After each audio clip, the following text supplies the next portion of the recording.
Sí, Señor, sabemos que tú estás en este santo lugar. Y por eso te cantamos diciéndote que guardaremos reverencia. Un respeto que no solo será absteniéndonos de estar hablando, sino también aún de estar entrando y saliendo, porque estamos ante tu presencia. Padre, te ruego que el Espíritu Santo impresione a cada adorador para que entienda y sepa delante de quién está, y que nos escriba en los cielos que una actitud irreverente nos caracterizó delante de ti. Señor, tú eres santo, santo y santo. Nosotros no somos dignos de estar aquí, pero es por la gracia de Cristo que estamos.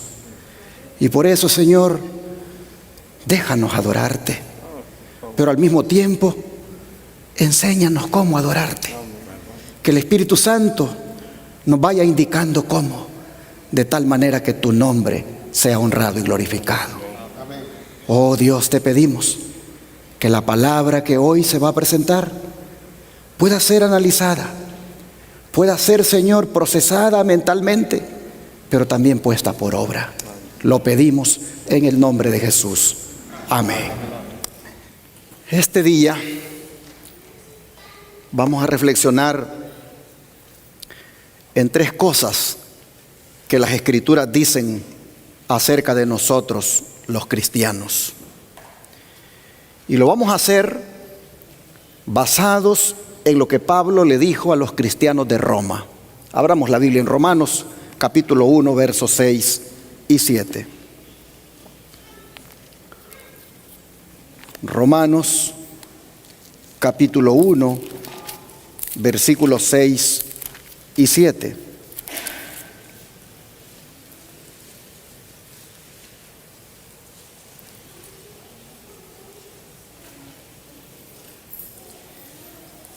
Dice la Escritura: entre las cuales estáis también vosotros llamados a ser de Jesucristo. A todos los que estáis en Roma, amados de Dios, llamados a ser santos. Gracia y paz a vosotros, de Dios nuestro Padre y del Señor Jesucristo.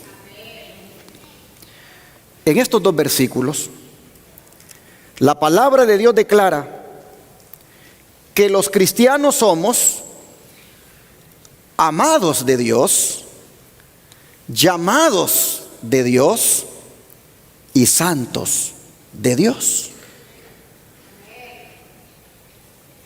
Los cristianos, podríamos decirlo de otra manera, somos santos porque somos llamados por Dios, y somos llamados por Dios porque Él nos ama. Así que vamos a meditar en cada una de estas realidades, porque esto, hermanos, es lo más importante de los últimos tiempos.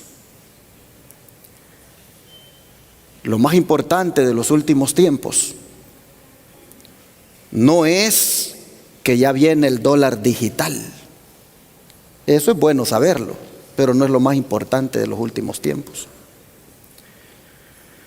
Lo más importante tampoco es la próxima pandemia que se anuncia y que viene. Aunque es bueno saberlo, eso no es lo más importante. Tampoco es lo más importante hablar y estar pendientes del desarrollo de la Agenda 2030, aunque es bueno saberlo.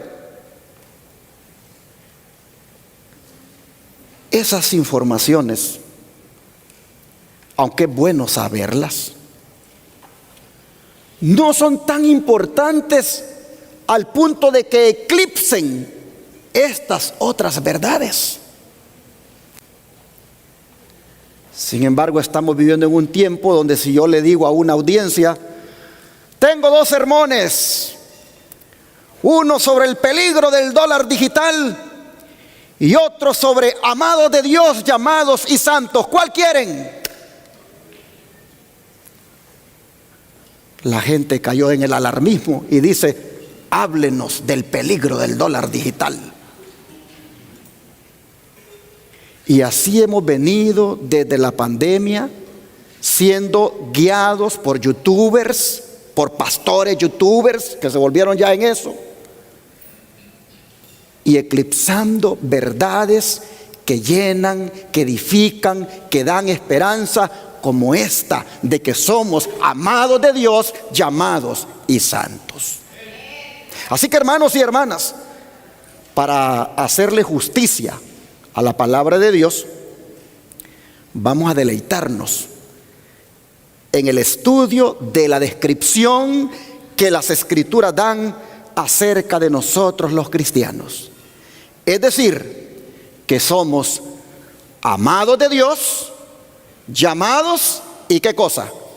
Y santos. Vamos a tomar como primer punto la frase amados de Dios. Esta descripción, amados de Dios, pertenece solamente a nosotros los cristianos, los que hemos nacido de nuevo por nuestra fe en la redención obrada en el Calvario. Esta descripción, amados de Dios, pertenece solo a los que hemos aceptado a Cristo como nuestro Salvador. Pero pastor, dirá alguien, ¿no ha leído Juan 3:16? Que está diciendo que esa expresión, amados de Dios, pertenece solo a estos que acaba de decir. Juan 3:16 dice: porque de tal manera amó Dios ¿a quién? Al mundo. Oh, hermanos y hermanas, es verdad. Dios ama a todo el mundo, pero no todo el mundo es amado de Dios. Dios ama a todo el mundo, pero no todos los que están en el mundo quieren saber de su amor. Dios ama a todo el mundo, pero no todos en el mundo quieren saber del amor de Dios. Por lo tanto, no todos son amados de Dios, sino aquellos que han aceptado a Jesucristo como su Salvador. Esto también podríamos decirlo de la siguiente manera: que Dios es el creador de todo ser humano, pero es Padre solo de aquellos que han aceptado a su Hijo amado, porque al aceptar a su Hijo amado, Dios los adoptó también como sus hijos. Hermanos y hermanas, la frase amados de Dios fue aplicada a Cristo en dos momentos vitales de su ministerio terrenal. Una de ellas fue en el momento de su bautismo. Leámosla.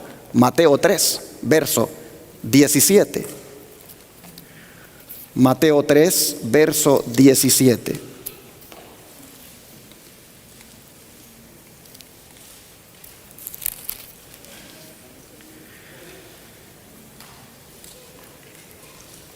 Y hubo una voz de los cielos que decía: este es mi Hijo amado, en quien tengo complacencia. La otra vez que fue aplicada esta frase de amado de Dios a Cristo fue cuando ocurrió la transfiguración. Vamos aquí a verlo en Mateo 17, verso 5.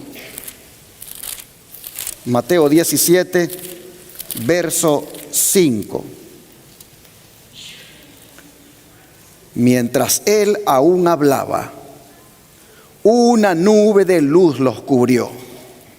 Y he aquí una voz desde la nube que decía: este es mi Hijo amado, en quien tengo complacencia. Ah, mis hermanos, qué placer sentía el Padre de su Hijo amado. Qué placer que lo menciona en estas dos ocasiones tan especialmente. La pregunta es, ¿por qué le amaba? ¿Por qué el Padre amaba a su Hijo? Para que dijera, este es mi Hijo amado. ¿Por qué le amaba? Dejemos que el mismo Señor Jesús nos diga por qué su Padre le amaba. Juan capítulo 10, verso 17. Evangelio de Juan capítulo 10, verso 17.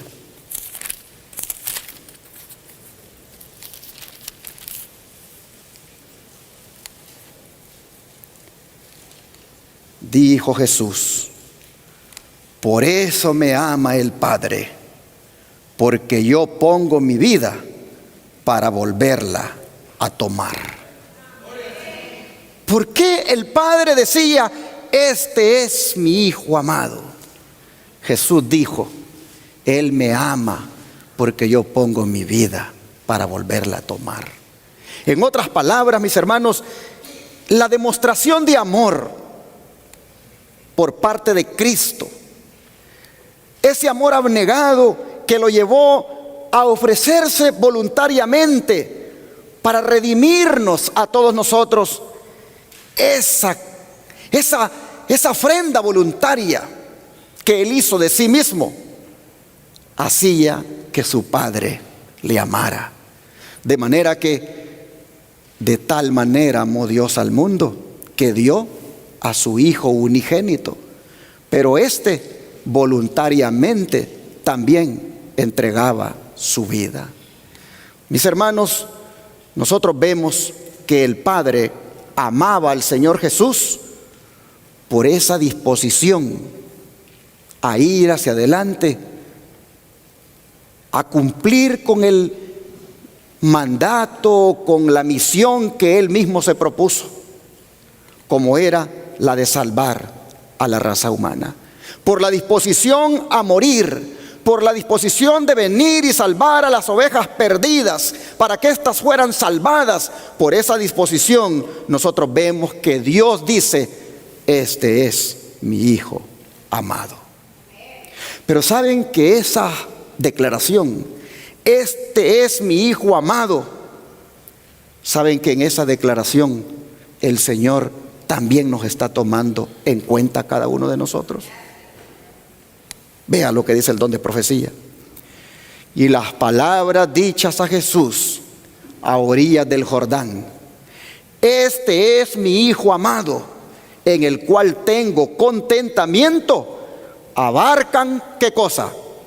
Toda la humanidad. Dios habló a Jesús como a nuestro representante.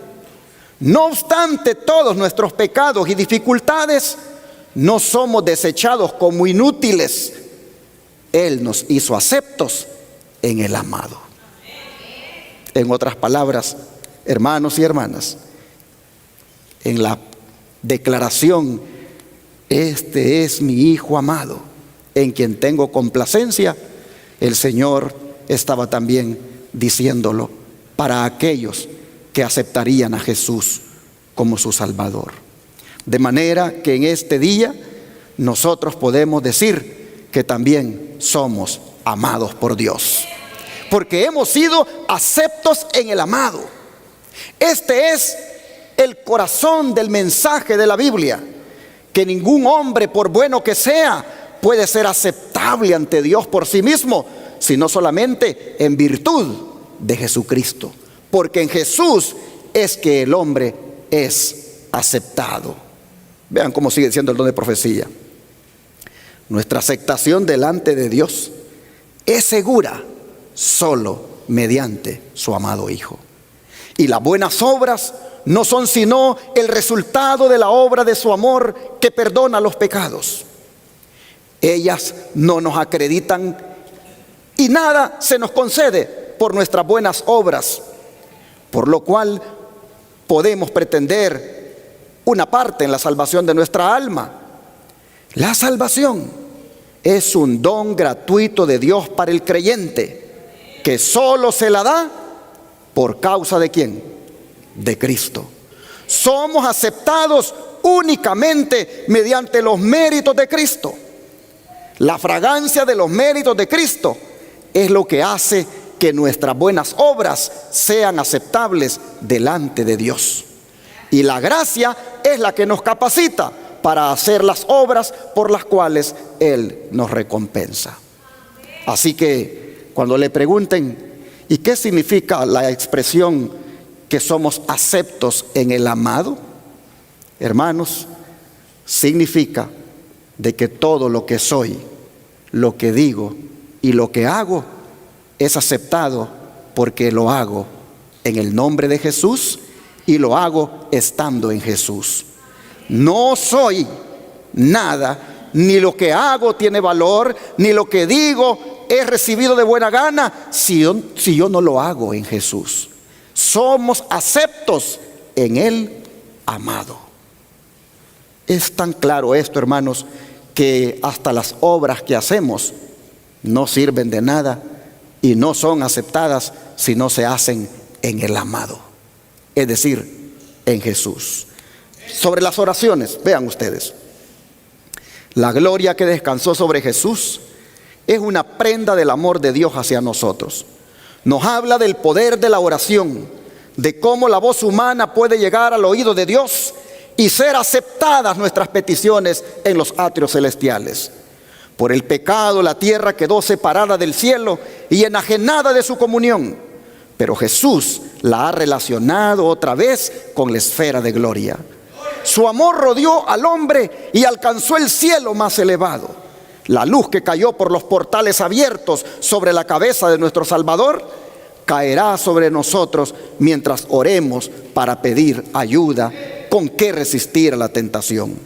La voz que habló a Jesús dice a toda alma creyente: este es mi Hijo amado, en el cual tengo contentamiento. Deseado de toda la gente, es página 87. Así que, mi hermano, yo pregunto en esta mañana, ¿qué se siente ser amado de Dios?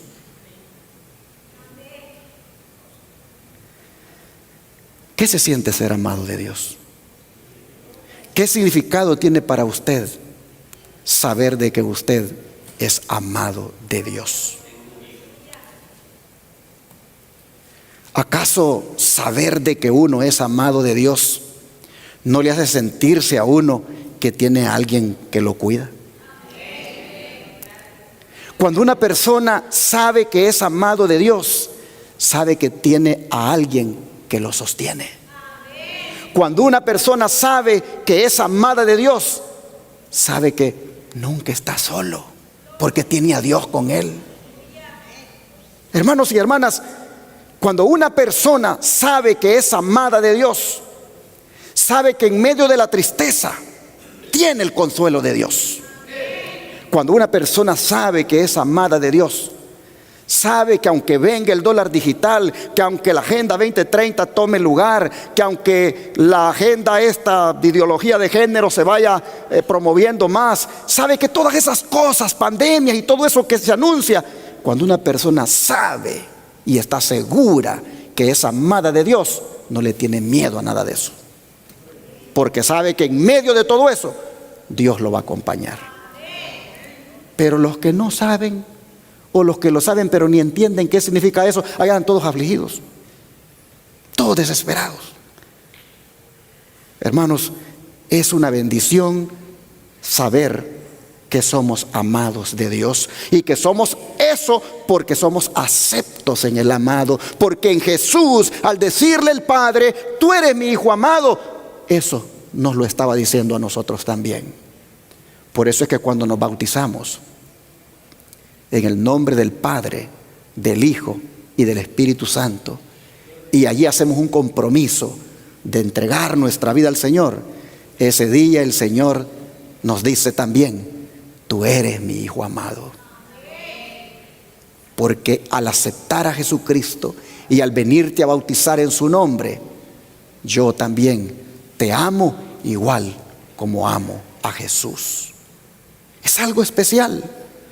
Oh, mis hermanos, es tan confortable saber que uno es amado de Dios, que cuando uno ha fallado y se arrepiente, uno sabe de que Él no lo desecha. ¿Por qué? Porque uno es amado de Él. El Señor viene y nos abre los brazos y nos recibe. Aquel que ha fallado, aquel que ha pecado, aquel que reconoce que se ha equivocado, cuando sabe que es amado de Dios, no huye de Dios, lo busca porque sabe que en Él encuentra el amor perdonador. Oh, hermanos y hermanas, hay algunos textos que afirman la causa por la cual Dios nos ama tanto. Miren, por ejemplo, la de Deuteronomio 7, versos 6 al 8. Deuteronomio 7, versos 6 al 8.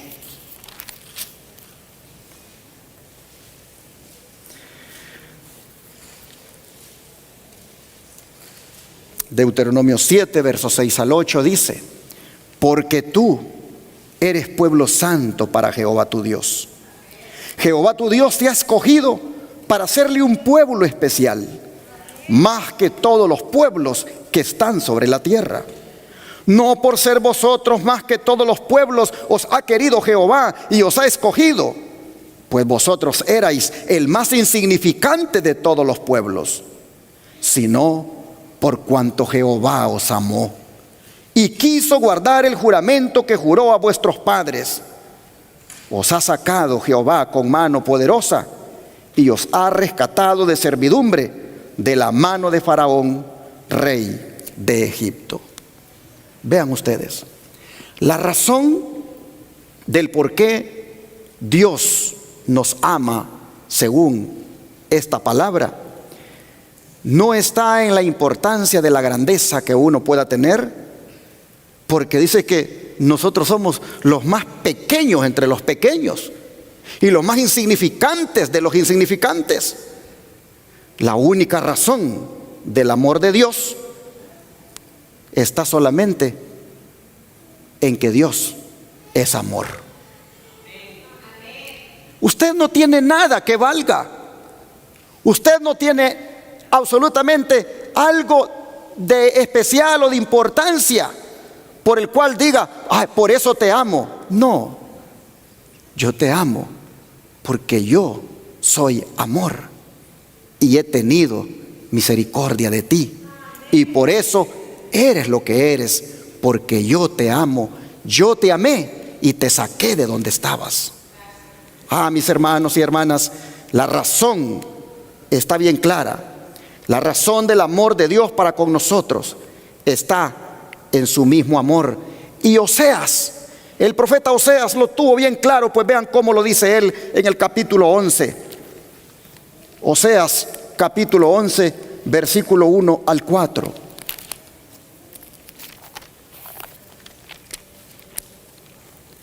Oseas 11, versículo 1 al 4. Dice: cuando Israel era muchacho, ¿qué hizo Dios? Yo lo amé, y de Egipto llamé a mi hijo. Cuanto más yo los llamaba, tanto más se alejaban de mí. A los Baales sacrificaban y a los ídolos ofrecían sahumerios. Yo con todo esto enseñaba a andar al mismo Efraín, tomándole de los brazos, y no conoció que yo le cuidaba. Con cuerdas humanas los atraje, con cuerdas de amor, y fui para ellos como los que alzan el yugo de sobre su cerviz, y puse delante de ellos la comida. ¿Qué les parece? Aquí nosotros vemos que Oseas se refiere a esa relación que comenzó Israel cuando Dios lo sacó de Egipto. Cuando Moisés fue a Faraón y le dijo: dice Jehová el Señor, Israel es mi hijo, mi primogénito. Ya te he dicho que dejes ir a mi hijo para que me sirva. A eso se refiere Oseas cuando dice que de cuando Israel era muchacho, Dios lo amó. Pero no dejan de ser relevantes las palabras que dicen que con cuerdas humanas los atrajo, con cuerdas de amor, porque esto, hermanos, lo que nos dice es que no atrajo a Israel como cuando se atraen a las bestias de carga, como cuando se las sujeta con fuertes sogas, sino que los atrajo con los hilos de la seda del amor. ¿Y quién de nosotros aquí el Señor nos atrajo de una manera brusca, de una manera regañada?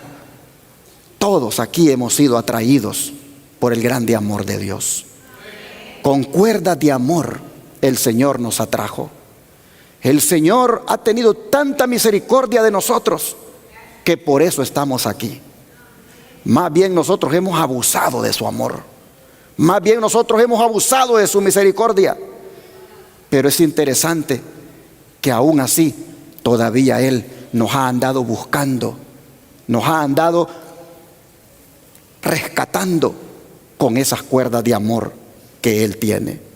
Esto, hermanos, se reitera aquí mismo en Oseas, en el capítulo 14, ahora, verso 4. Dice, Oseas 14, verso 4. Yo sanaré su rebelión, los amaré de pura gracia, porque mi ira se apartó de ellos. Los amaré de pura gracia. Aquí estas palabras están en el contexto de la apostasía en la cual andaba Israel. Y la apostasía prácticamente es considerada aquí como una enfermedad que solo el médico divino puede curar. Y el Señor dice, yo los voy a curar, yo los voy a sanar, yo voy a sanarles esa apostasía, esa rebelión, y lo voy a hacer por pura gracia, por mi amor, porque los amaré de pura gracia. Hermanos, cuando los pecados son perdonados, cuando la justicia de Cristo cubre a un pecador, eso solo ha sido por el puro amor de Dios, por la gracia de Dios. Él ha buscado cubrirnos de esos pecados que nos avergüenzan y los pecados pasados. Hermanos y hermanas, el Señor los echa a lo profundo del mar, simbólicamente hablando, y dice, no me acordaré más de tus pecados. Así, hermanos y hermanas, el Señor nos está diciendo lo que significa ser amados de Dios. Todo lo que involucra, todo lo que está implicado. Pregunto, ¿esto no es una buena nueva? Somos amados de Dios. ¿Cuántos están felices de ser amados de Dios, hermanos? Miren cómo el apóstol Pablo lo dice en el libro de Efesios capítulo 2, versículo 4 al 9. Efesios capítulo 2, versículo 4 al 9. Efesios 2, 4 al 9. La Escritura dice, pero Dios, que es rico en misericordia, por su gran amor con que nos amó, aun estando nosotros muertos en pecado, nos dio vida juntamente con Cristo. Por gracia sois salvos. Y juntamente con Él nos resucitó, y asimismo nos hizo sentar en los lugares celestiales con Cristo Jesús, para mostrar en los siglos venideros las abundantes riquezas de su gracia en su bondad para con nosotros en Cristo Jesús. Porque por gracia sois salvos, no por medio de la fe, y esto no de vosotros, pues es don de Dios, no por obras, para que nadie se gloríe.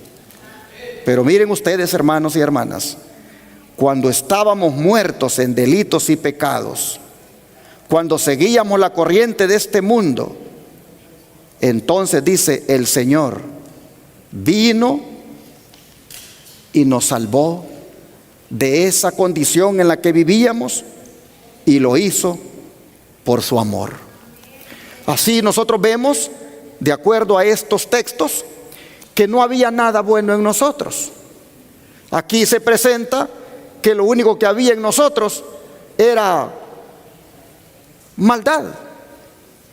Estábamos muertos en delitos y pecados, pero ahora estamos vivos en Cristo.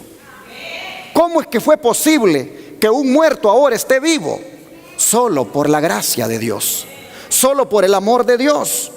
Las razones que se dan aquí, hermanos, para nuestra salvación, si ustedes se fijan, están fuera de nosotros. Las razones están todas en Dios, están en su gracia, están en su misericordia, están en su amor. O sea, hermanos y hermanas, nosotros somos salvos solamente porque Dios nos amó. Somos salvos por su gran misericordia. Pero ¿qué les parece si para cerrar lo relacionado a esta primera frase, amados de Dios, leemos lo que dice el apóstol Juan en la primera carta, capítulo 4, verso 10? Primera de Juan, capítulo 4, verso 10.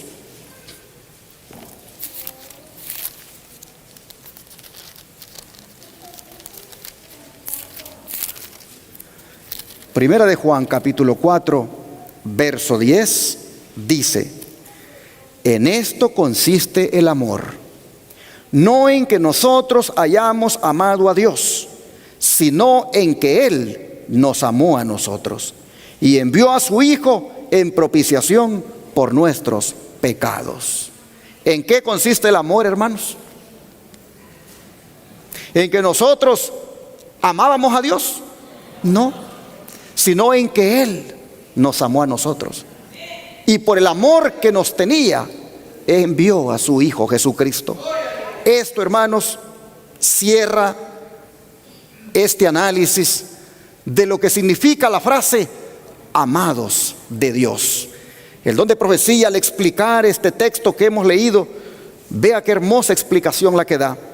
Dice: al contemplar a Cristo, nos detenemos en la orilla de un amor inconmensurable. Nos esforzamos por hablar de este amor, pero nos faltan las palabras. Consideramos su vida en la tierra, su sacrificio por nosotros, su obra en el cielo como abogado nuestro y las mansiones que está preparando para aquellos que le aman. Y solo podemos exclamar: oh, qué altura y profundidad la del amor de Cristo. En esto consiste el amor, no en que nosotros hayamos amado a Dios, sino en que Él nos amó a nosotros y ha enviado a su Hijo en propiciación por nuestros pecados. Mirad cuál amor nos ha dado el Padre, que seamos llamados hijos de Dios. En todo verdadero discípulo, este amor, como fuego sagrado, arde en el altar del corazón. Fue en la tierra donde el amor de Dios se reveló por Cristo. Es en la tierra donde sus hijos han de reflejar su amor mediante vidas inmaculadas. Así los pecadores serán guiados a la cruz para contemplar al Cordero de Dios. Por estos pasajes resulta evidente que no es la voluntad de Dios que seas caviloso y tortures tu alma con el temor de que Dios no te aceptará porque eres pecador o indigno. Acercaos a Dios y Él se acercará a vosotros. Presenta tu caso delante de Él, invocando los méritos de la sangre derramada por ti en la cruz del Calvario. Satanás te acusará de ser un gran pecador y tú debes admitirlo, pero puedes decirle esto: sé que soy pecador y esa es la razón por la cual necesito un Salvador. Jesús vino al mundo para salvar pecadores. La sangre de Jesucristo, su Hijo, nos limpia de todo pecado. Si confesamos nuestros pecados, Él es fiel y justo para perdonar nuestros pecados y limpiarnos de toda maldad. Y síguele diciendo al diablo: no hay en mí mérito o bondad por la cual pueda reclamar la salvación, pero presento delante de Dios la sangre totalmente expiatoria del inmaculado Cordero de Dios que quita el pecado del mundo. Este es mi único ruego. El nombre de Jesús me da acceso al Padre. Su oído, su corazón están abiertos a mi súplica más débil y Él suple mis necesidades más profundas. Con esto que le digas al diablo, el diablo viene y se va de ti. Porque dice, este está bien seguro de en quién ha creído. Este está seguro del amor de su Padre. Y este, aunque ha fallado, se está aferrando del amor de su Padre. Y aunque lo torture y aunque lo atormente, haciéndole sentirse culpable, condenado por lo que hizo, dice el diablo, no puedo con él, porque él se lanzó a los brazos del amor de su Padre. Hermanos, si esto lo tuviéramos claro, nosotros seríamos victoriosos. Pero ¿cuántos hay que cuando queriendo hacer lo bueno hacen lo malo? Se sienten tan mal que se echan a perder y completamente se dedican mejor a descarriarse. Si tan solo entendieran lo que significa ser amados de Dios, vendrían a llorarle a su Padre. ¿Y qué haría su Padre al verle llorar? ¿Qué haría? Vamos, hijo, yo estoy contigo, te perdono, vamos, inténtalo de nuevo, camina tomado de mi mano. Eso, hermanos y hermanas, es lo que tenemos que tener claros cuando dice la Escritura que el cristiano es un amado de Dios. Pero la segunda frase que leímos dice que también el cristiano es una persona que ha sido llamada. Y este término es tan importante que, volviendo a Romanos 1, miren ustedes cuántas veces lo dice Pablo en Romanos 1, por lo menos acá, lo dice en los primeros 7 versículos. Romanos 1, vean ustedes cómo en el versículo 1 Pablo dice que fue llamado a ser apóstol. Y en el versículo 2 dice que nosotros somos llamados a ser de Jesucristo. Y en el versículo 7 ya leímos, dice que somos llamados a ser santos. Es tan importante esto del llamamiento que cuando usted ya se siente amado por Dios y ahora entiende lo que significa el llamamiento, usted entonces es un cristiano de verdad.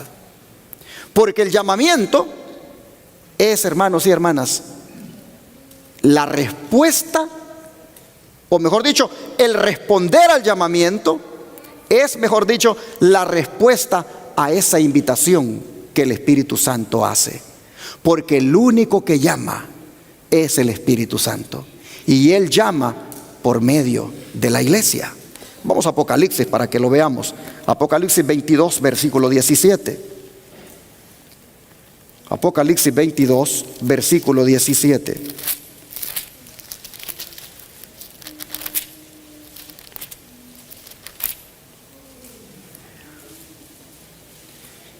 Y el Espíritu y la esposa, ¿qué dicen? Ven. Y el que oye diga, ven. Y el que tiene sed, venga. Y el que quiera, tome del agua de la vida gratuitamente. ¿Quién es el que toma la iniciativa para llamar al pecador? El Espíritu Santo. ¿Y quién más? Y la esposa. El Espíritu Santo, utilizando a la iglesia, hace los llamados al pecador. Por eso es bueno que la iglesia nunca deje de hacer obra misionera. Por eso es bueno que en la iglesia siempre se esté enfatizando la importancia de hacer la obra misionera. Cuando escuchaba a la hermanita que tuvo los minutos misioneros, yo dije, qué hermoso cómo nuestra iglesia no ha dejado de predicar, cómo nuestra iglesia no ha perdido la visión y la misión que Dios le ha encomendado. Para ser sinceros, hay 2 iglesias Advenimiento de las cuales yo le doy gloria a Dios por su espíritu que no lo ha perdido de misión, como es la iglesia central y la iglesia de Forward. Siempre hay en estas 2 congregaciones un remanente que está siempre llevando adelante la misión. hay un grupo de hermanos en ambas iglesias que después de comer salen a buscar las almas. Eso es algo, hermanos, que le doy gloria a Dios, porque desde cuando estábamos en aquella iglesia de la conferencia, desde cuando estábamos allá, ya éramos, por la gracia del Señor, misioneros. El Señor nos vino y nos trajo a meternos a la televisión y la radio, pero la iglesia entendió que la radio y la televisión harían su obra, pero que a nivel personal se debería de seguir haciendo la obra.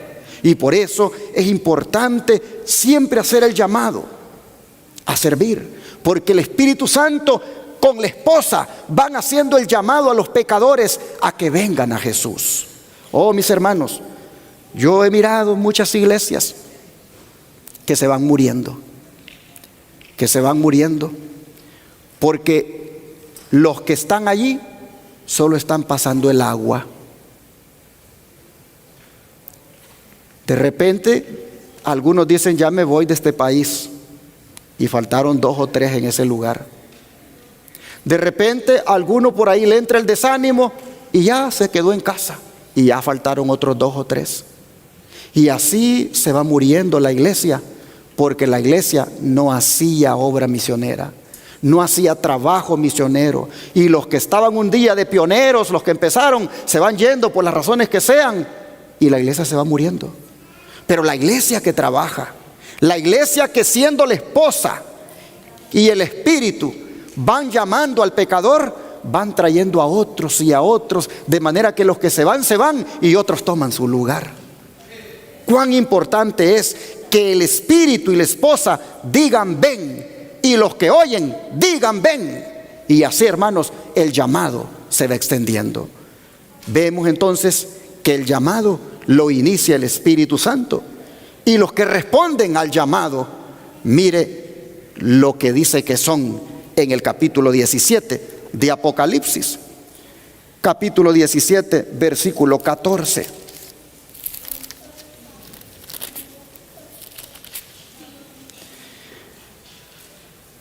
Pelearán contra el Cordero, y el Cordero los vencerá, porque Él es Señor de señores y Rey de reyes. Y los que están con Él, ¿qué son? Son llamados y elegidos y fieles. En otras palabras, los que responden al llamado del Espíritu Santo y de la esposa, estos, las Escrituras les llama que son elegidos y fieles. Oh, hermanos y hermanas, el Espíritu Santo y la iglesia están constantemente llamándonos. Jesús dio ese paso de venir aquí a la tierra, tomó la iniciativa y entró en los corazones de los hombres, y de una manera suave y personal les empezó a decir: he aquí, yo estoy a la puerta y llamo. Y los que respondieron a su llamado, dice Juan, estos son llamados, elegidos y fieles. Oh, en este día yo creo que es bueno estar atentos a esa voz del Señor que dice: he aquí, yo estoy a la puerta y llamo. Y sabes, hermano, hermana, que cuando Él te toca la puerta, a Él no le importa cuál ha sido tu pasado. Yo te pregunto, tú que estás aquí y que respondiste al llamado, cuando el Señor te tocó la puerta, ¿le importó a Él cuál era tu pasado? No le importó. Él llegó a tocar la puerta de tu vida, la puerta de tu corazón, independientemente de cómo la tenías. Pero llegó a hacerte ese llamado. Y gracias a Dios que tú respondiste al llamado. Y por eso estás aquí. Por eso te gozas ahora. Por eso sientes esa paz de Dios contigo. Porque respondiste al llamado que Cristo te hizo. Pero llama la atención de que Él no le haya importado el pasado nuestro, no le haya importado las obras pasadas de nosotros cuando nos llamó. Mire cómo lo dice segunda de Timoteo capítulo 1 versos 8 y 9. Segunda de Timoteo capítulo 1 versos 8 y 9.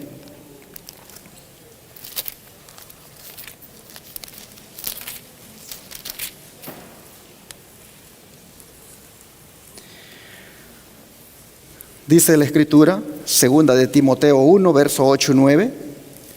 Por tanto, no te avergüences de dar testimonio de nuestro Señor, ni de mí, preso suyo, sino participa de las aflicciones por el Evangelio según el poder de Dios, quien nos salvó y llamó con llamamiento santo, no conforme a nuestras obras, sino según el propósito suyo y la gracia que nos fue dada en Cristo Jesús antes de los tiempos de los siglos. Miren ustedes, nos llamó con llamamiento santo, no conforme a nuestras obras. No le importó nuestras obras pasadas, pero nos llamó con ese llamamiento santo. Así que, hermano y hermana, si usted ha pecado, si usted le ha fallado a Dios, si usted no ha hecho lo recto delante de sus ojos, agarre esperanza con estas palabras, porque el Señor le llama hoy a su corazón y le dice: te llamo no conforme a tus obras. No me importan tus obras pasadas, pero te llamo hoy para darte paz, para darte perdón, para darte esperanza. Así que ojalá, hermano, hermana, que si usted no ha hecho las cosas bien delante de Dios, disponga su corazón para que Cristo entre en él. Llama la atención que Jesús dice en Marcos 2:17 algo hermoso. Marcos 2:17.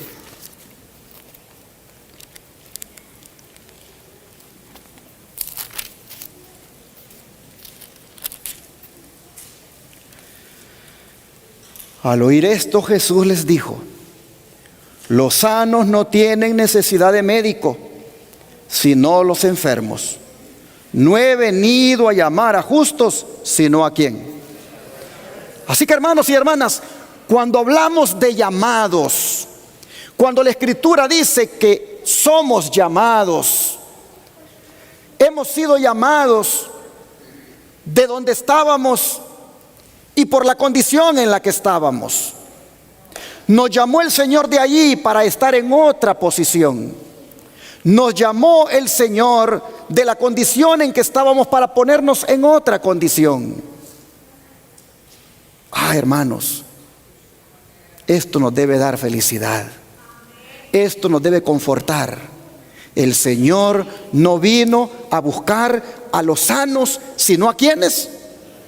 A los pecadores. Dice: los sanos no tienen necesidad de médico, sino los enfermos. Así que yo he venido a llamar a todos los enfermos del pecado, a todos los transgresores de la ley de Dios, que por ser transgresores se han convertido en pecadores, y eso los ha enfermado desde la coronilla de la cabeza hasta los pies. A estos enfermos, a estos que transgredieron la ley de Dios, a estos, dice el Señor, los he venido a buscar. El don de profecía dice: el pecador que perece puede decir: soy un pecador perdido, pero Cristo vino a buscar y a salvar lo que se había perdido. Él dice: no he venido a llamar a justos, sino a pecadores. Soy pecador, pero Cristo murió en la cruz del Calvario para salvarme. No necesito permanecer un solo momento más sin ser salvado. Él murió y resucitó para mi justificación y me salvará ahora. Acepto el perdón que Él ha prometido.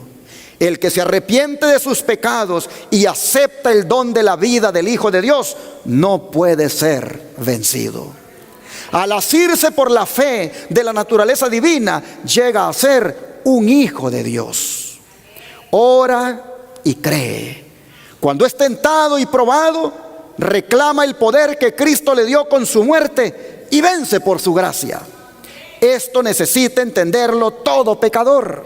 Debe arrepentirse de su pecado, debe creer en el poder de Cristo y aceptar ese poder para salvarlo y guardarlo del pecado. Cuán agradecidos debiéramos estar por el don del ejemplo de Cristo.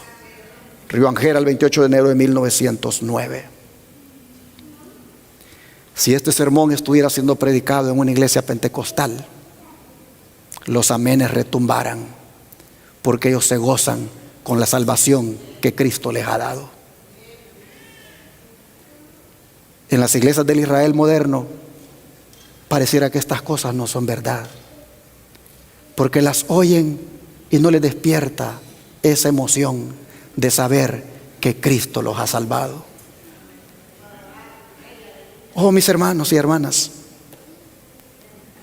por eso somos tan fríos, por eso somos secos, porque no disfrutamos de los mensajes de salvación, porque los mensajes que nos dan seguridad, porque los mensajes que nos dicen de dónde fuimos llamados, por qué fuimos llamados, no nos emocionan.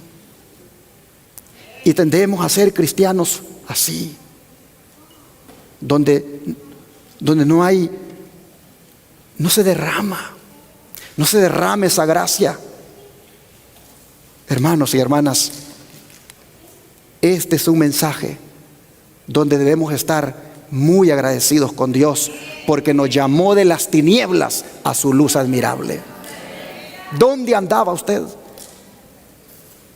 Es más, ¿dónde andaba hace 3 meses? ¿Dónde andaba el año pasado? ¿Dónde andaba hace unos años atrás? Aún siendo adventista, ¿dónde andaba? Y mire dónde está ahora, por la gracia de Dios. Porque el Señor le perdonó, porque el Señor lo buscó, porque el Señor lo miró enfermo y Él, como médico del alma, lo buscó y lo trajo y lo perdonó y lo tiene aquí. Usted tiene que estar agradecidísimo con el Señor, porque lo llamó. Por eso, hermanos y hermanas, este día hay que escuchar el llamado. Y si usted anda alejado de Dios, escuche el llamado. El llamado que Él le hace en Isaías 1:18, un versículo tan conocido, pero que es relevante al hablar de esto que estamos predicando esta mañana. Isaías 1:18, si usted lo busca, vea lo que dice. Isaías 1:18.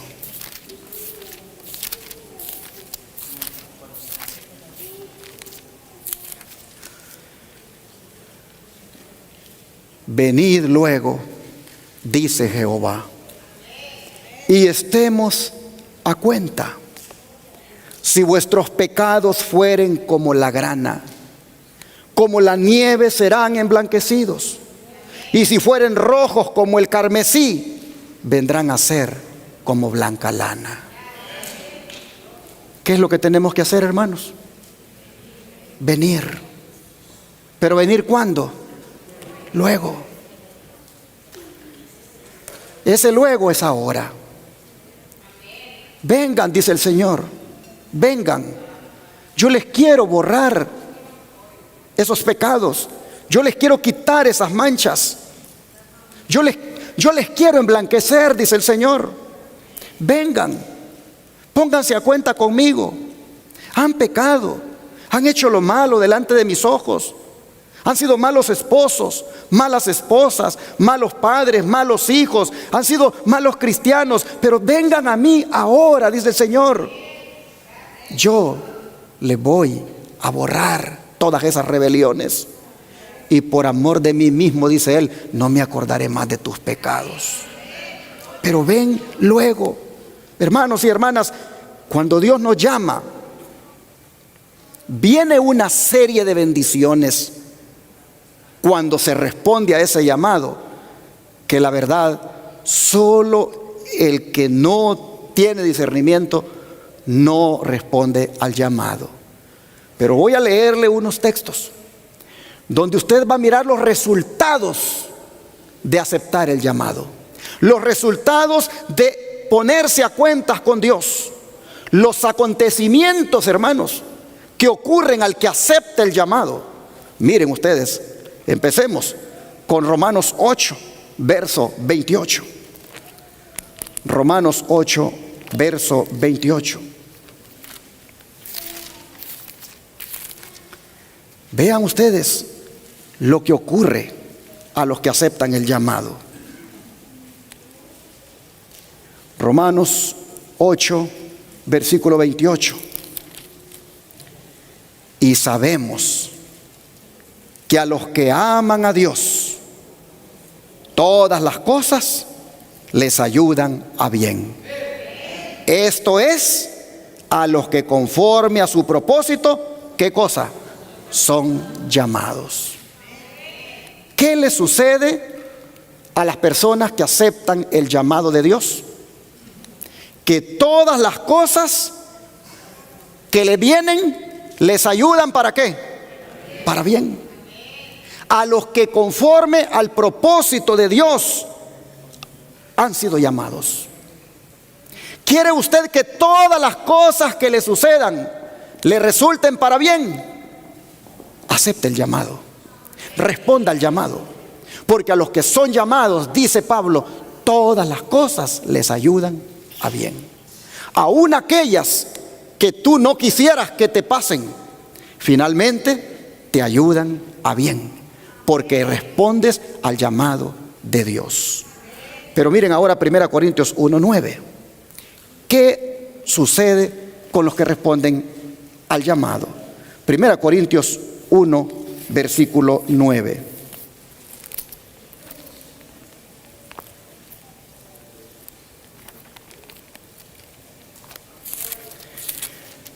Primera Corintios 1, verso 9 dice: pero, bueno, estoy en segunda, perdón, es Primera Corintios 1, 9. Dice: fiel es Dios, por el cual fuisteis llamados, ¿a qué cosa? A la comunión con su Hijo Jesucristo, nuestro Señor. ¿Qué pasa cuando una persona acepta el llamado? Pasa a tener, ¿qué cosa? Comunión ¿con quién? Con Jesucristo. Los que responden al llamado de Dios pasan a tener comunión con Cristo. Pero también vean algo más que sucede con los que responden al llamado. Gálatas 5, versículo 13. Gálatas 5, versículo 13.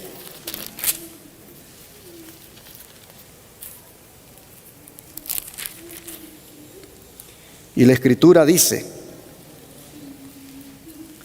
Gálatas 5, versículo 13: porque vosotros, hermanos, a libertad fuisteis llamados, solamente que no uséis la libertad como ocasión para la carne, sino servíos por amor los unos a los otros. Así que, hermanos y hermanas, cuando somos llamados, ¿qué es lo que encontramos? ¿Qué encontramos nosotros cuando somos llamados y respondemos al llamado? Encontramos libertad. Solo los que responden al llamado de Dios, solo los que responden al llamado de Jesucristo, pueden decir que son verdaderamente libres. Pues a libertad, dice Cristo, que nos llamó. Y así podemos ver también otro texto como el de 1 Pedro 3:9, otro resultado que trae el aceptar el llamado de Dios. 1 Pedro 3:9.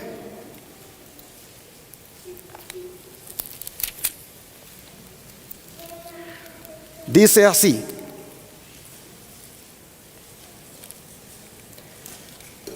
no devolviendo mal por mal, ni maldición por maldición, sino por el contrario, bendiciendo, sabiendo que fuisteis llamados para que heredaseis bendición. Así que una persona que ha sido llamada, una persona que acepta el llamado, esta persona Dios la llama para que herede la bendición. Si no respondemos al llamado de Dios, si nosotros preferimos andar en nuestra vida pecaminosa, hermanos, la bendición de Dios nunca llega. Sí, podrás tener algunas bendiciones materiales, pero interior no tienes nada. Te sientes vacío. No tienes paz. Sabes que si te mueres, te pierdes. Finalmente, los carros el buen sueldo, las cosas materiales no te van a salvar. En cambio, cuando tú respondes al llamado de Dios, Dios dice que te llama para que heredes la bendición. Así que hay una bendición para aquellos que responden al llamado. Pero todavía hay algo más. Los que responden al llamado, miren lo que tienen. Vamos a 1 Corintios 7, verso 15. 1 Corintios 7, verso 15.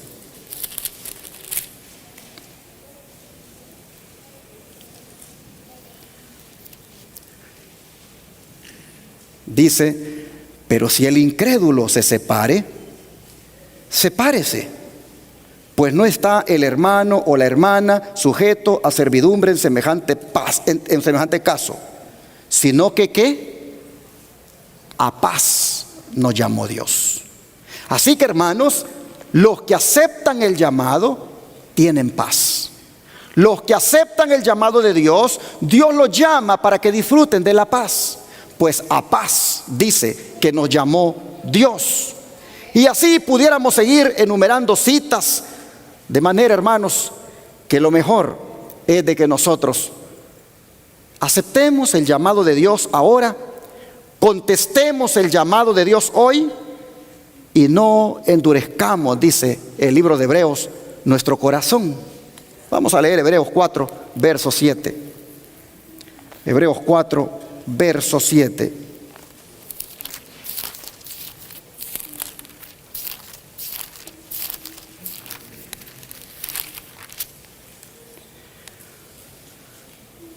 Otra vez determina un día, hoy, diciendo, después de tanto tiempo, por medio de David, como se dijo: si oyeres hoy su voz, no endurezcáis vuestros corazones.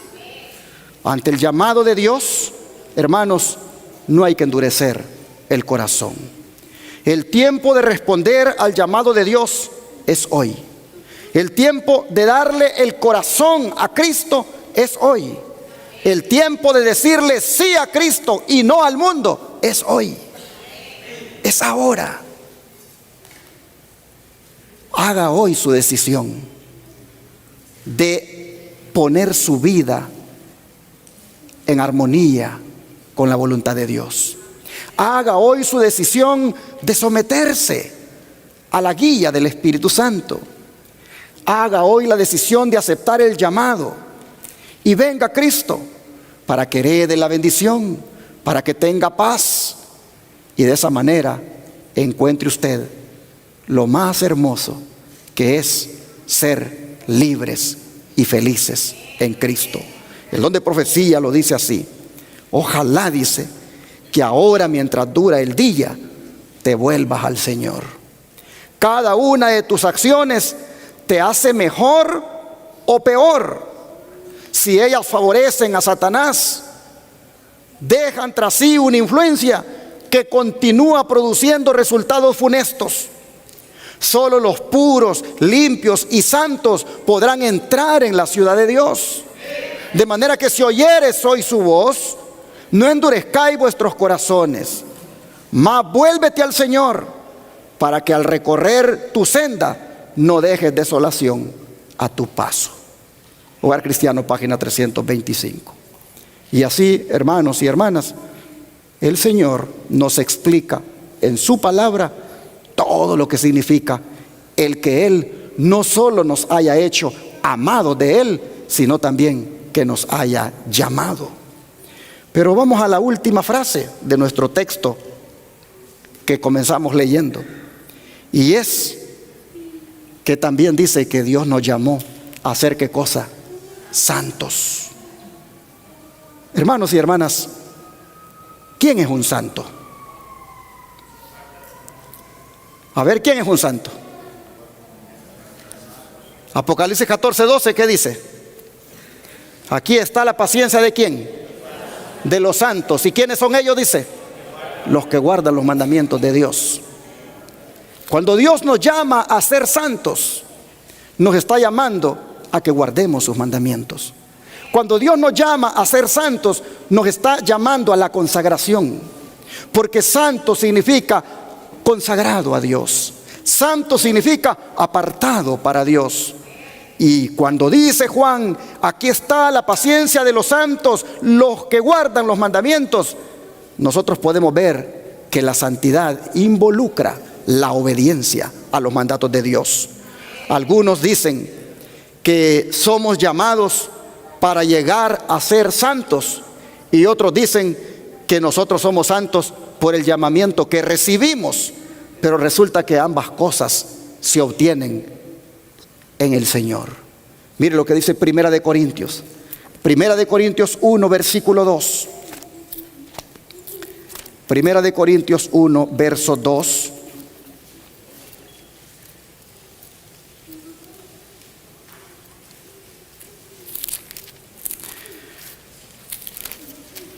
Dice la Escritura: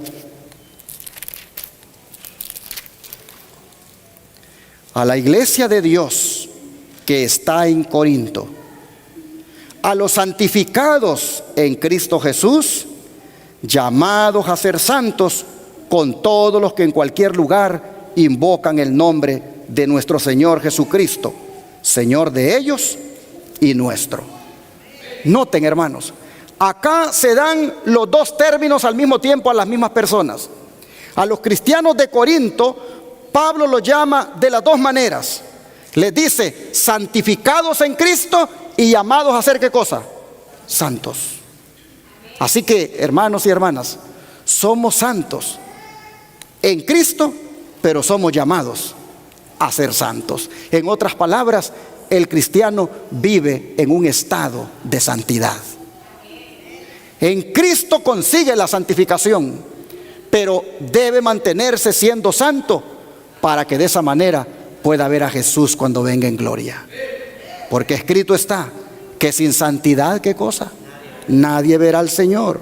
Así que esta descripción que Pablo da del cristiano es la descripción más correcta que puede haber. Es decir, todos los que hemos aceptado a Cristo como nuestro Salvador, somos santificados ya en Él. Pero al mismo tiempo se nos dice que debemos buscar ser santos y cada vez más santos, pues esa es la voluntad de Dios. Primera Tesalonicenses lo recalca. Primera Tesalonicenses capítulo 4, versículo 2 al 7.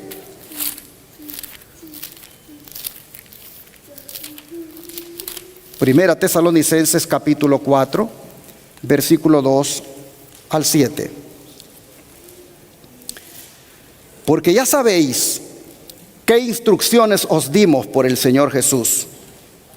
Pues la voluntad de Dios es vuestra santificación, que os apartéis de fornicación, que cada uno de vosotros sepa tener su propia esposa en santidad y honor, no en pasión de concupiscencia como los gentiles que no conocen a Dios, que ninguno agravie ni engañe en nada a su hermano, porque el Señor es vengador de todo esto, como ya os hemos dicho y testificado, pues no nos ha llamado Dios a inmundicia, sino a ¿qué cosa? A santificación. Miren ustedes, cuando hablamos de santidad, ¿de qué estamos hablando, hermanos? De mantener el cuerpo tal como Dios lo diseñó, es decir, como un templo y morada del Espíritu Santo. Es decir, hermanos y hermanas, la santidad involucra el cuidado de nuestro cuerpo, involucra también cómo trato el cuerpo de la esposa, involucra no andar depravando el cuerpo sexualmente. Así que cuando una pareja de personas casadas están en su intimidad, deben recordarse que aún en ese momento deben estar en santidad. Porque el Señor está hablando acá de tratar el cuerpo de la esposa de una manera santa. Porque ese cuerpo es templo y morada del Espíritu Santo. Cuando esa esposa está con ese esposo en su intimidad, ahí están dos templos y moradas del Espíritu Santo. Y lo que hagan debe ser de acuerdo a la santidad. Por eso dice Pablo, no nos ha llamado el Señor a fornicación, sino a santificación. No nos ha llamado el Señor a inmundicia, sino a andar en santidad. Oh, hermanos y hermanas, ¿cómo debemos cuidar de no depravarnos? Los jóvenes deben tener ese cuidado de no tener relaciones sexuales sin estar casados, porque si lo hacen, están prácticamente el cuerpo que Dios les ha dado contaminándolo. No lo están santificando. Ni la muchacha con la cual está teniendo esas relaciones está santificando ese cuerpo. Debe tener cuidado ese novio y esa novia de no contaminar el templo del Espíritu Santo.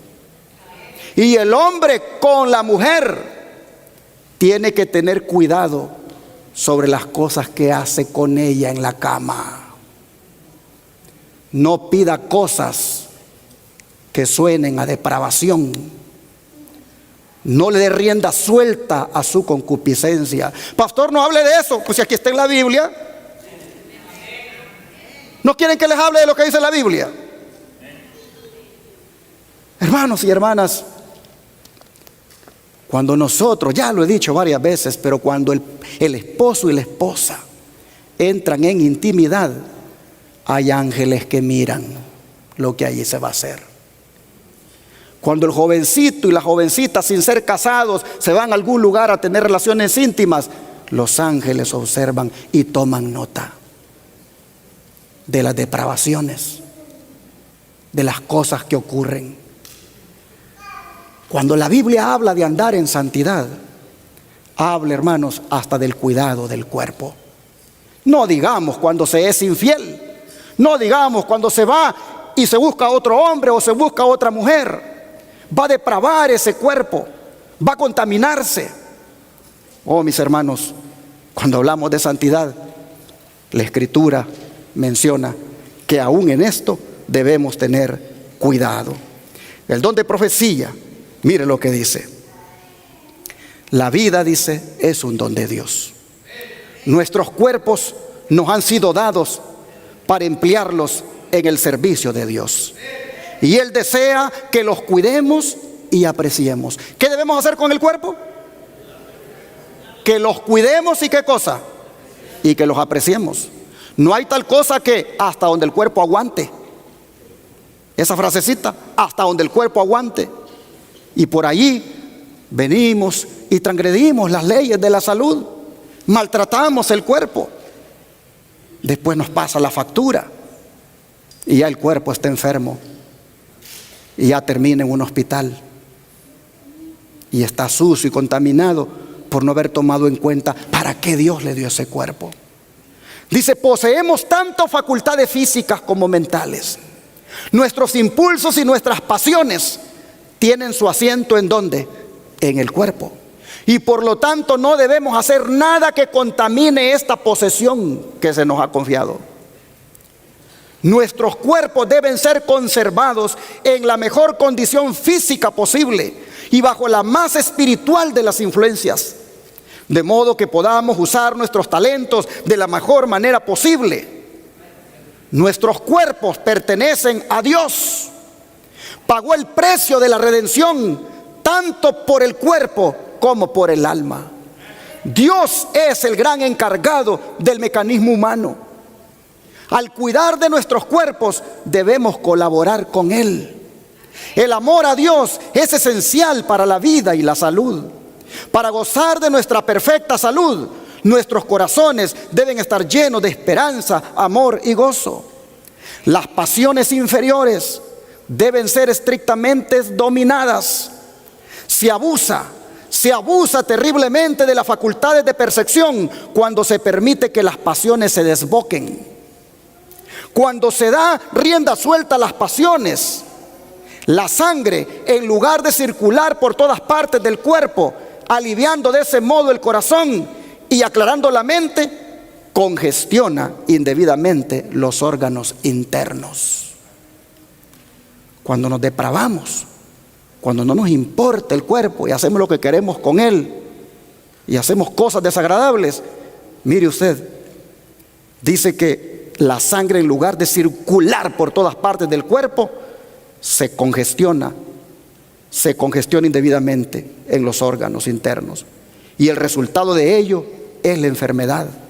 El hombre no puede gozar de la salud hasta que el mal no sea descubierto y remediado. El que se une al Señor, unido a Cristo por el pacto de la gracia, un espíritu es con Él. Lo vuelvo a leer. El que se une al Señor, unido a Cristo por el pacto de la gracia, un espíritu es con Él. Huid de la fornicación. No detengáis ni por un momento a argumentar. Satanás se regocijará de veros derribados por la tentación. No detengáis a discutir el caso con vuestra débil conciencia.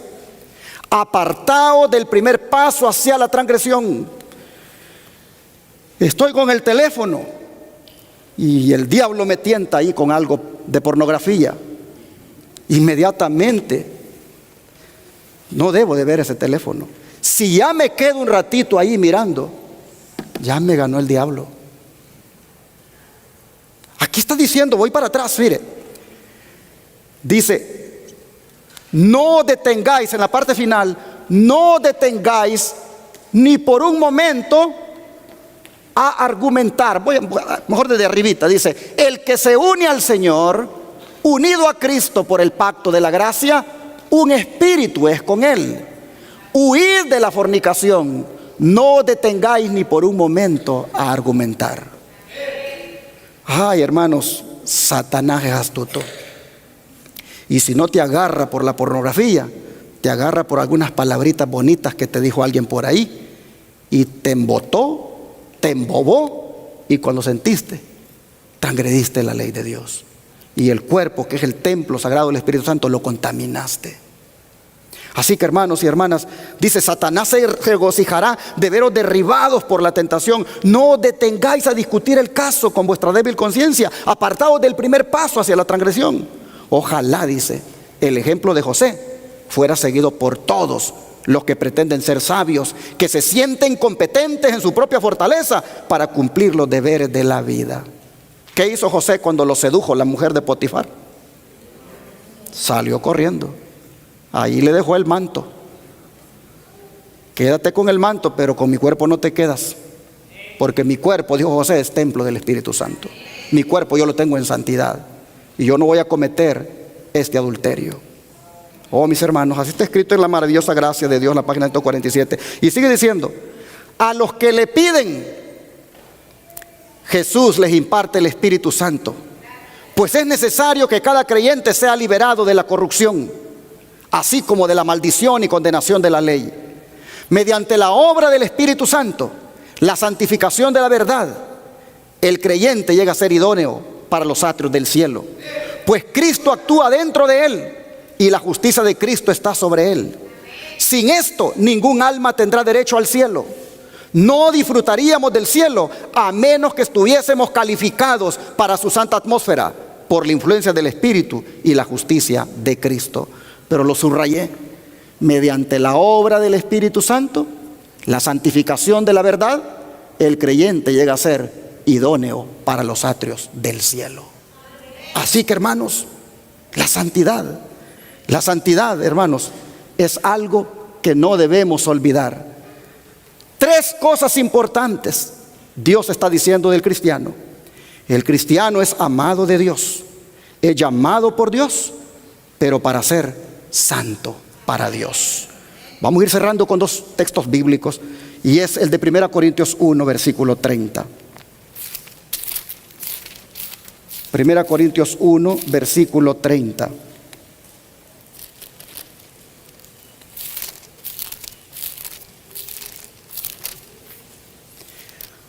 Y dice la palabra del Señor: mas por Él estáis vosotros en Cristo Jesús, el cual nos ha sido hecho por Dios sabiduría, justificación, santificación y redención. Así que, hermanos, ¿quién es nuestra justificación? Cristo. ¿Quién es nuestra santificación? Cristo. ¿Quién es nuestra redención? Cristo. El que tiene a Cristo en su vida es un hombre, una mujer santo para Dios, porque Él es nuestra santificación. Pero Romanos capítulo 6, verso 19, vean lo que dice. Romanos 6, verso 19.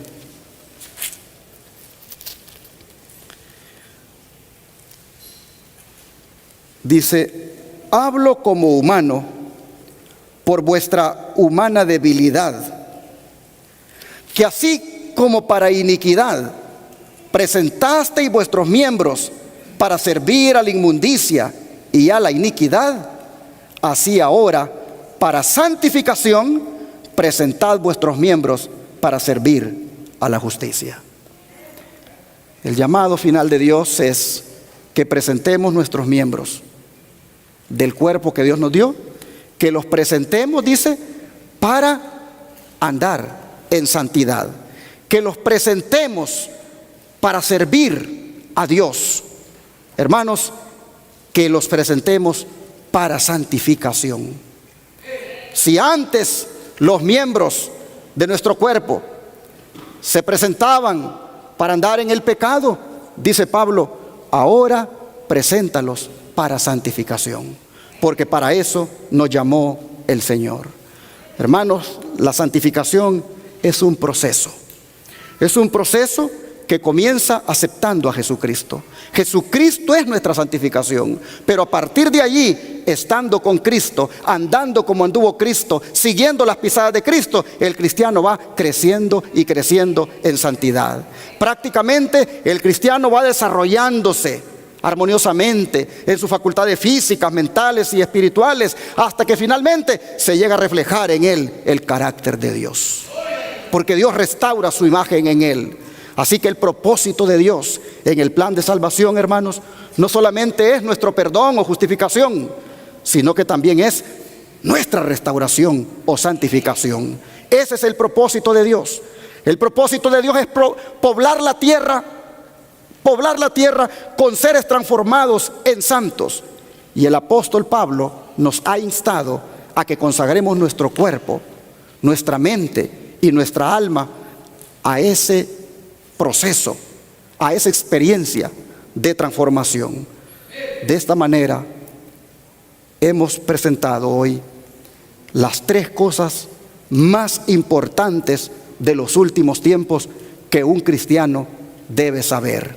Y es que el cristiano es amado de Dios, llamado de Dios y santos de Dios. Que el Señor nos ayude para mantenernos siendo amados de Él. Que el Señor nos ayude para mantenernos siempre atendiendo el llamado de Él. Pero que el Señor nos ayude a andar en santidad, para que así le podamos ver cuando Él venga cara a cara. Que Dios bendiga su palabra. Amado Padre, gracias por el privilegio de ser los amados suyos. Gracias porque nos aceptó en el amado, el cual es nuestro Señor Jesucristo. Gracias, Señor, porque con ese grande amor que nos tiene, usted nos atrajo a sus caminos, nos atrajo a su persona.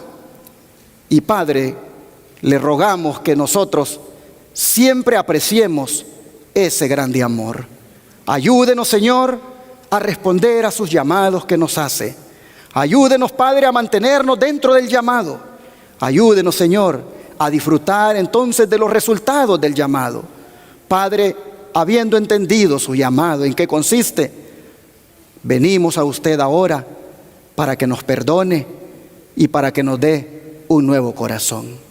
Pero Padre, reconocemos que la santidad es el estado de los amados suyos, es el estado de los llamados, y allí, Señor, nosotros reconocemos que le quedamos a deber. Porque a veces, Señor, permitimos que pensamientos impuros, palabras impuras, actos impuros sean los que mostramos. Y Padre, reconociendo que eso no está acorde con su llamado, le rogamos que hoy, con la sangre preciosa de Cristo, nos lave, nos limpie de toda impureza, de toda inmundicia, y haga otra vez que andemos en santidad. Ayúdenos, Señor, a vivir en santidad cada día, a andar conforme al propósito del llamado, que es andar viviendo de una manera santa y piadosa. En sus manos nos ponemos y le rogamos que esto sea posible por el gran poder de Cristo Jesús. En el nombre de Él se lo pedimos. Amén.